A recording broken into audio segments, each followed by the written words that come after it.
আমার কাছে যদি জিজ্ঞেস করা হয় পৃথিবীর সর্বশ্রেষ্ঠ খাবার কি, তাহলে চোখ বন্ধ করে একটাই কথা মাথায় আসবে, যার আর কোনো তুলনা নেই। আমরা মধ্যমগ্রাম বাজার গিয়ে একেবারে বর্ষার ইলিশ কিনে এনেছি। একটু নুন আর হলুদ মাখিয়ে সর্ষের তেলে ভেজে নিয়েই সাথে গরম ভাত, কাঁচা লঙ্কা আর ইলিশ মাছ ভাজার তেল। সত্যি কথা বলো, বাঙালির কি আর কিছু লাগে?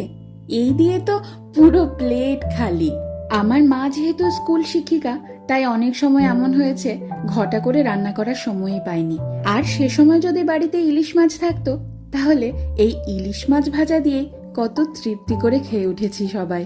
আমার এই বাড়িতে বাবা মা এসেছে, আর সেই তৃপ্তি করে খাওয়ানোর সুযোগটা এবার আমি পেয়েছি। আমার খাদ্য রসিক বাবা গরম গরম ভাত আর ইলিশ মাছ ভাজা নিয়ে বসে পড়েছে। দেখো কত মজা করে খাচ্ছে, দেখেও যেন তৃপ্তি আসছে আমার।